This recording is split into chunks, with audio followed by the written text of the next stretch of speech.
Sé que a muchos no les gusta, pero es que el parón internacional en Europa en este momento era muy importante, 2 jornadas clave para la Eurocopa 2024 y yo me he propuesto para esos que quizá no lo habéis seguido tanto, juntar los 7 protagonistas de este parón. Por lo tanto, aquí tenéis los 7 protagonistas, los 7 jugadores más importantes.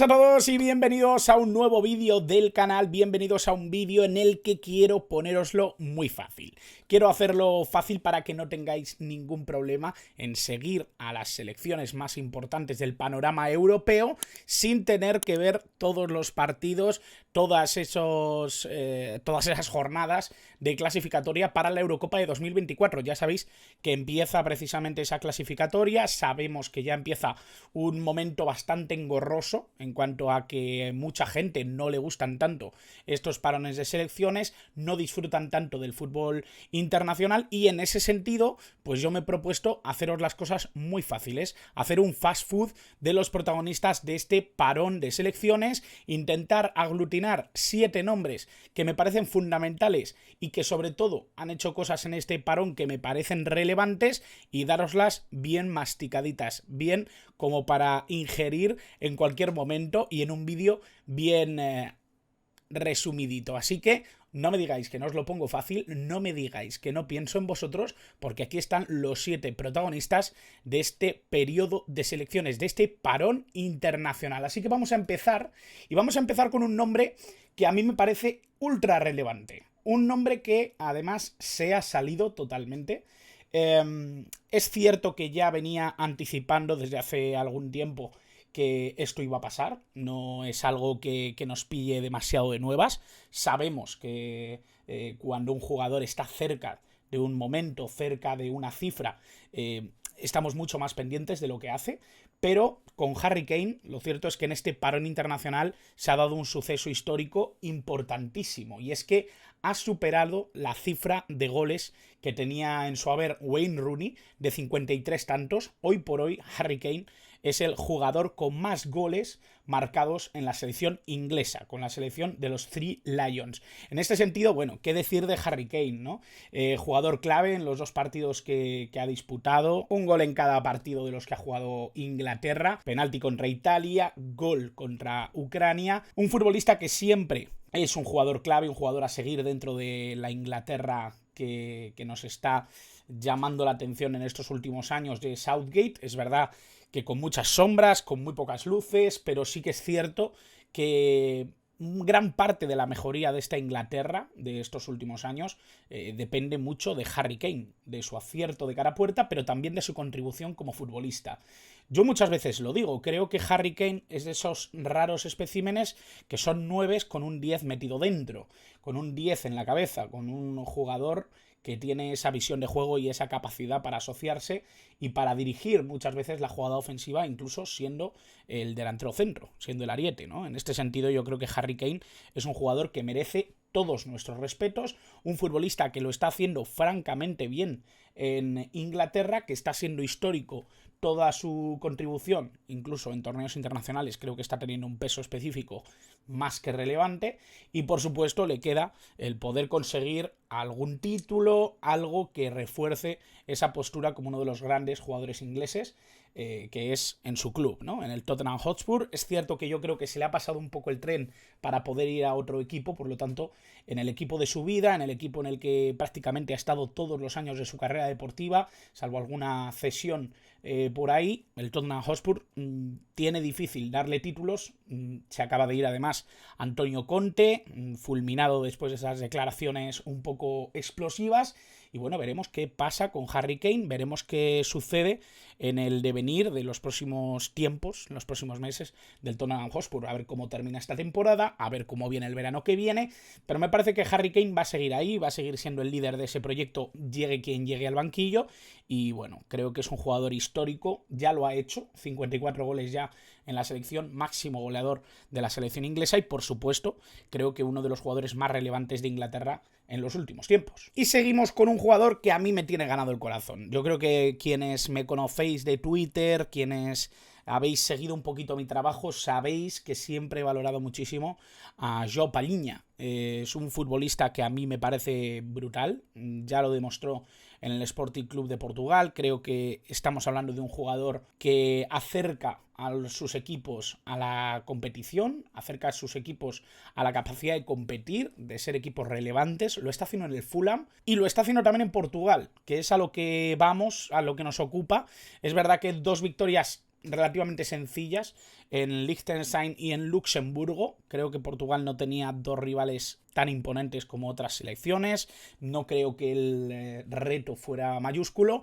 Una asistencia precisamente en el partido contra Luxemburgo. Creo que João Palhinha, más allá de lo que contribuya al resultado como tal, creo que es un futbolista que da estructura, que da fiabilidad, que da cierto equilibrio en todos los equipos en los que juega. Un jugador que contribuye a nivel defensivo, ya sabemos que recorre muchísimo campo, pero que también contribuye a nivel ofensivo. Es un jugador que inicia muy rápido jugada, que tiene esa pegada desde fuera, que tiene un pase en largo increíble. Hace muy poquito en un artículo hablé de Manuel Ugarte, creo que ha sido un relevo perfecto en el Sporting Club de Portugal precisamente por eso, porque tiene unas habilidades muy parecidas a las que tiene el jugador luso. Vamos a seguir hablando, por supuesto, de Manuel Ugarte, vamos a seguir hablando, por supuesto, de João Palhinha, porque no me extrañaría que en este verano empezaran a sonar cantos de sirena también para el medio centro luso, independientemente de que haya llegado hace muy poquito al Fulham. Creo que el Fulham es un equipo fuerte, económicamente ya sabemos que los equipos Premier no regalan nada, pero me da la sensación de que puede ser uno de los grandes deseados de este mercado de verano. Creo que se lo está ganando con creces a nivel de resultados, a nivel de efectividad. Creo que es un futbolista muy interesante y que vamos a seguir hablando de él, o deberíamos seguir haciéndolo. Y de un jugador que está sorprendiendo desde el medio campo, volvemos a la delantera, volvemos con Rasmus Højlund. Bueno, hay que decir que este chaval ya nos venía sorprendiendo ciertamente. Es un jugador que se ha destapado como uno de los grandes nombres de Atalanta este año. Se ha destapado sobre todo en Dinamarca en este parón con 4 goles. Creo que es algo increíble. Es verdad que de alguna manera ha ensuciado un poco ese segundo partido Kazajistán con ese resultado, ¿no? que a todos nos sorprendió. Terminó ganando Kazajistán un partido que iba ganando Dinamarca 0-2, pero hay que destacar el nombre de Rasmus Højlund, un futbolista que creo que tiene todo por delante para seguir creciendo, para ser muy dominante, un delantero centro nato puro que tiene gran capacidad de efectividad goleadora. Creo que es un futbolista del que no me quiero extender mucho porque el próximo lunes tenéis vídeo analizando quién es Rasmus Højlund, pero yo creo que tenía que meterlo aquí. 4 goles en 2 partidos, creo que es un futbolista excepcional y creo que es un futbolista que puede crecer mucho más. Tiene alguna sombrita también por ahí, porque creo que en algunos casos o en algunos puntos de su juego es ciertamente un poco limitado. Es de esos jugadores que saben hacer lo suyo y poquito más, pero dentro del contexto de un futbolista que te sirva para lo que tú quieres, que te sirva para meter goles, para tenerlo en el área, para que sea un auténtico rodillo, creo que es un futbolista muy interesante. Por lo tanto, había que hablar de él también en este top 7 de protagonistas del parón de selecciones y, por supuesto, había que tener en cuenta a Rasmus Højlund. Y hablamos, por supuesto, también de un jugador que a mí me gusta un montón. Creo que es de las mejores apariciones que yo he visto en Italia en los últimos años. Es cierto que yo creo que le afectó, le vino mal que empezaran a compararle con un mito como Andrea Pirlo, ¿no? Creo que incluso físicamente tenía ciertos rasgos, ¿no? Que pasara precisamente por el Brescia, que sus comienzos fueran precisamente en Brescia, creo que también ayudó, ¿no? A que Tonali fuera un jugador comparado con Andrea Pirlo, con un mito del fútbol italiano. Pero a la vez creo que hay suficientes diferencias a nivel futbolístico como para que no le haya ayudado esa comparación, ¿no? Andrea Pirlo es un futbolista que ha evolucionado mucho a lo largo de su carrera hacia lo que terminó siendo, un pivote, un mediocentro de organizativo, ¿no? Casi de distribución de juego como eje del mediocampo. Sandro Tonali yo creo que tiene más vuelo, ¿no? Y lo ha demostrado precisamente en este parón. Creo que es un futbolista que ha evolucionado mucho, que está creciendo, que está siendo muy importante cada vez más en el Milan. Un jugador que creo que vamos a seguir oyendo hablar de él en positivo y creo que es de las primeras ocasiones en las que realmente me convence con la selección italiana. Creo que es de las primeras veces en las que veo que Sandro Tonali es un jugador importante dentro del contexto italiano, dentro del equipo de Mancini. Creo que hay muchas cosas que charlar sobre esa Italia de Mancini. Vamos a hacer vídeos analizando estas selecciones. De momento me ha parecido precipitado porque lo que he visto en muchas de ellas, sé que dije que iba a hacer vídeos hablando de esto, lo que he visto de ellas no me ha parecido tan relevante o me parecería quizá osado, ¿no? Empezar a hablar de selecciones que están empezando a poner los primeros ladrillos de un proyecto nuevo, ¿no?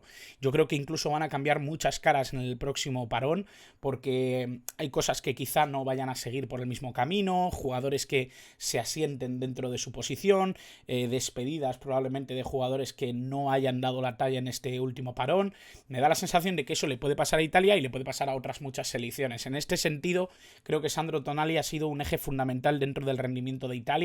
Creo que más allá de esa derrota contra Inglaterra, Italia ha mostrado una cara no demasiado definitiva, sí que es una Italia con caras nuevas como Retegui, por supuesto, hablaremos más profundamente de él y de su encaje, pero lo que sí que me parece es que Sandro Tonali por fin ha dado un paso importante dentro del contexto de la selección italiana y lo ha hecho en una posición en la que es más interior que mediocentro, lo cual me ha gustado, me parece que tiene cierto sentido y que creo que puede seguir evolucionando incluso con Stefano Pioli en el Milan. Por lo tanto, me deja con ganas de más, me deja con la tranquilidad de que creo que Tonali va a ser una pieza fundamental e importante dentro de esta Italia y creo que había que nombrarlo y tenerlo muy en cuenta también en estos 7 protagonistas. Y bueno, en un vídeo en el que hablamos de protagonistas, en un vídeo en el que hablamos de jugadores destacados en este parón internacional, desde luego teníamos que tener a Romelu Lukaku, porque en los 2 partidos que ha jugado, en los 2 partidos que nos ha dejado a ver,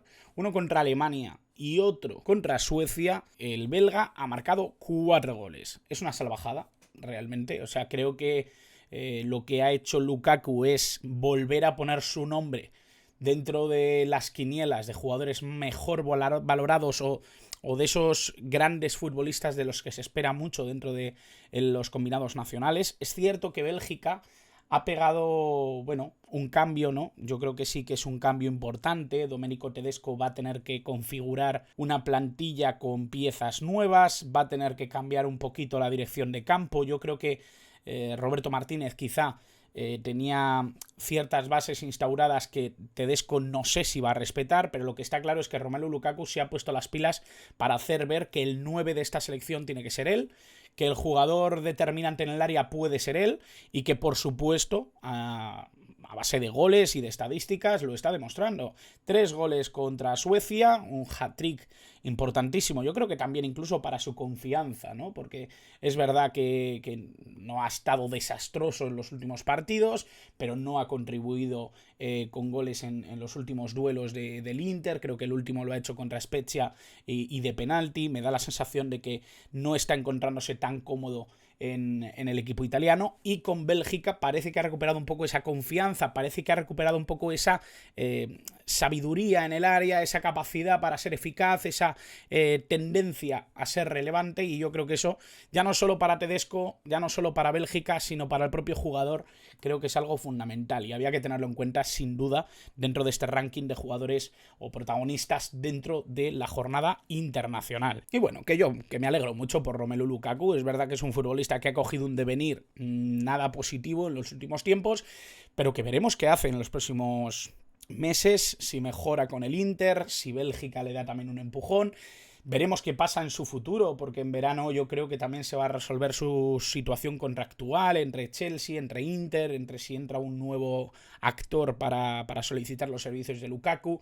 Veremos qué pasa, ¿no? Yo creo que hay muchas cosas que moverse en ese momento y veremos si es algo que tengamos que analizar incluso en profundidad, a ver si Lukaku sigue en el primer nivel europeo, si toma otra decisión, veremos qué pasa, ¿no? Parece que seguirá, lo lógico es que siga, pero veremos qué cositas pasan en torno a este goleador belga. Y bueno, para seguir, obviamente, con los nombres propios y para seguir con los grandes delanteros, grandes goleadores, Kylian Mbappé, que no meto aquí precisamente por sus goles, que también los ha metido y de todos los colores en este parón, pero Sí que me parece sobre todo más interesante la capacidad que ha tenido para gestionar ser nuevo capitán de la selección francesa. Yo creo que eso es algo que hay que valorarle. Es un líder dentro y fuera del vestuario, tanto del Paris Saint-Germain como de la selección francesa, y eso es indudable. En la final contra Argentina fue el que se puso el equipo a la espalda y con sus goles acercó a su selección lo máximo posible a ese resultado que les hacía campeones del mundo, y eso es innegable. Con el Paris Saint-Germain, tanto de lo mismo. Normalmente siempre es uno de los jugadores que tiene la capacidad para cambiar las cosas, ¿no? Yo creo que Lionel Messi no está haciendo mala temporada en el Paris Saint-Germain, no está teniendo malos partidos, a pesar de que recibe muchas críticas. Yo sé que muchas veces es difícil ver la contribución de un jugador, sobre todo por su posición en el campo, por cómo se mueve en el campo, ¿no? Que no corre o que no presiona, pero es un jugador fundamental. Pero cuando hablamos de Kylian Mbappé estamos hablando de un nivel y un rendimiento élite que lleva manteniendo bastante tiempo. Es verdad que ha tenido algunos altibajos, que no se le ha visto cómodo en todo momento, pero creo que Kylian Mbappé en el Paris Saint-Germain se está empezando a convertir también en el mismo jugador de la selección francesa. Y en la selección francesa yo creo que el brazalete, aunque pueda parecer injusto por el tema de Antoine Griezmann, que ellos mismos han resuelto, por lo tanto yo creo que si entre ellos han resuelto esa diferencia, nada tenemos que decir desde fuera. La sensación que tengo es que puede ser muy buena idea que Kylian Mbappé, con su juventud, con toda su carrera por delante, siga construyendo alrededor de ese liderazgo y de esa capacidad de gestionar Francia desde su posición, ya no solo a nivel goleador, ya no solo a nivel estadístico, ya no solo por su calidad diferencial con respecto al resto del equipo, sino también con el brazalete y con esa capacidad para llevar la voz cantante dentro y fuera del campo. Así que me parece relevante que le hayan dado el brazalete. Ya me diréis vosotros en comentarios qué os parece, porque sé que Kylian Mbappé es una figura controvertida. Los madridistas, obviamente, por esa no llegada al club madridista. Los demás, pues supongo que tendréis vuestra opinión también sobre Kylian Mbappé por su liderato en cualquiera de sus dos realidades futbolísticas y, por supuesto, por lo que es para la selección francesa. Y quería acabar precisamente con Scott McTominay, un jugador que ha marcado 4 goles en los 2 encuentros que ha jugado Escocia en este parón. 2 goles contra Chipre, 2 goles contra España, especialmente sorprendente el partido contra España. Esto probablemente haga un vídeo hablando un poquito de la España de Luis de la Fuente, lo que me ha parecido, pero quería destacar, ¿no?, que Scott McTominay, aparte de ser un jugador que decide jugar con Escocia, porque él es inglés, es un jugador que siempre ha tenido la capacidad para ser relevante dentro del combinado de Clark. Creo que estamos hablando de una selección que tiene un contexto de juego muy claro, y es dificultar todo lo posible el juego al rival e intentar utilizar sus armas para ser relevantes también ofensivamente. Es una estructura y es una forma de jugar muy lícita, muy lícita. Yo ahí no me voy a meter en descalificar a nadie ni en creer que un fútbol tiene más valor que otro. Por lo tanto, Escocia, completamente lícito que ganara su partido como lo hizo. Igual que contra Chipre, 2 victorias en este parón, 2 victorias que les acerca a tener puntos de colchón para los próximos encuentros, que por supuesto están luchando para estar en la Eurocopa también, y que por supuesto tiene en uno de sus líderes a Scott McTominay, un jugador que ha tenido muy buen acierto en estos partidos, que ha hecho historia con su selección y que por supuesto tenía que tener también aquí. Así que nada más, espero que os haya gustado este resumen, estos 7 jugadores que he querido traer para, bueno, comentar un poquito los protagonistas de este parón de selecciones. Sé que a muchos no os gusta que rompan la temporada entre medias, que vayan parando, que las ligas frenen, que eso también frene las competiciones internacionales, tanto la Europa League como la Champions. Por cierto, va a haber vídeos sobre Champions y Europa League muy prontito, pero bueno, yo creo que es interesante también parar, frenar, pensar y que nos muestren también los seleccionadores qué tienen, qué cartas mueven en este sentido también internacionalmente para los próximos torneos. Eurocopa, como sabéis, en 2024, Mundial, como sabéis, en 2026. Así que Nada más, disfruté muchísimo de este vídeo, disfruté muchísimo de buscar un poquito los protagonistas. Algunos se han quedado fuera, pero yo creo que está bastante bien cubierto este periodo de selecciones con estos 7 nombres. Espero que dejéis vosotros en comentarios los vuestros, lo que más os ha sorprendido, los jugadores que os han llamado la atención, algún futbolista del que queráis que haga algo más en profundidad. Yo voy a estar trayendo los lunes casi seguro, casi todas las semanas, un jugador que me llame la atención de los que vaya viendo en los partidos que veo cada semana. Y por supuesto, creo que es fundamental que vosotros participéis y que me digáis qué os parecen los contenidos, qué os parecen los vídeos, qué queréis que haga. Dadme pistas, por favor. Así que nada más, espero que os hayáis divertido, que os suscribáis porque ya sabéis que es completamente gratis y me ayudáis a hacer esta comunidad cada vez más grande. Y por supuesto, como siempre, gracias por estar al otro lado.